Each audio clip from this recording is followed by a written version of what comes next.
Guys എനിക്കുണ്ടല്ലോ പയ്യാവർ ഊട്ടോത്സവത്തിന്റെ പിന്നെ അവർ ഈ മഠത്തിലെ കഞ്ഞിയില്ല അത് കുടിക്കണമെന്ന് ഭയങ്കര ആഗ്രഹമായിരുന്നു കേട്ടോ. അത് കഴിഞ്ഞ വർഷം എനിക്ക് ഭയങ്കര ആഗ്രഹമായിരുന്നു, ഈ വർഷം എനിക്ക് ഭയങ്കര ആഗ്രഹമായിരുന്നു. ഞാൻ അപ്പോൾ ഈ വർഷം ഞാൻ ആദ്യമേ എൻ്റെ ഫ്രണ്ടിനെ വിളിച്ചിട്ട് പറഞ്ഞു, എടാ ഞാൻ എന്തായാലും വരും, പിന്നെ എനിക്ക് ആ ഒരു ഡേറ്റ് ആകുമ്പോൾ പറയണം, നമുക്ക് പോയിട്ട് തിന്നാന്നുള്ള ഞാൻ അമൃതനോട് ഓൾറെഡി പറഞ്ഞതായിരുന്നു കേട്ടോ. പക്ഷെ എനിക്ക് ആ ദിവസമായപ്പോഴത്തേനും പോകാൻ പറ്റിയില്ല. എന്നിട്ട് അമൃതയും പിന്നെ അമൃതൻ്റെ ഏട്ടനും കൂടിയിട്ട് എനിക്ക് കൊണ്ടുതന്നതായിരുന്നത് കഞ്ഞി, ഓ എൻ്റെ പപ്പടം, കറി, പിന്നെ വറവ്, പിന്നെ അതിൻ്റെ വേറൊരു കഞ്ഞി.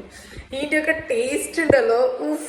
ഞാനിത് ആദ്യമായിട്ട് കഴിക്കുന്ന, പക്ഷെ എനിക്ക് ഈ നമ്മളെ കൊട്ടിയൂര് അവർ മഠത്തിൽ നിൽക്കുമ്പോൾ അതിൻ്റെ ഒരു ചോറ് കിട്ടും, അതന്നെ എനിക്ക് ഭയങ്കര ഇഷ്ടമാട്ടോ. ഞാനിതിന് കഴിക്കണം എന്ന് വിചാരിച്ചതായിരുന്നു. നോക്കും അവരെനിക്ക് ആ എല്ലാ പോലും എടുത്ത് കൊണ്ടു തന്നിട്ടുണ്ടായിരുന്നു. നമ്മളെന്തെങ്കിലും ഭയങ്കരമായിട്ട് ആഗ്രഹിച്ചുകൊണ്ടുണ്ടല്ലോ, എനിക്ക് ഭയങ്കര സന്തോഷം. Thank you so much Amrita ജയേഷേട്ടൻ. എന്താ പറയുക, എനിക്ക് ഭയങ്കര സന്തോഷമായി. Thank U.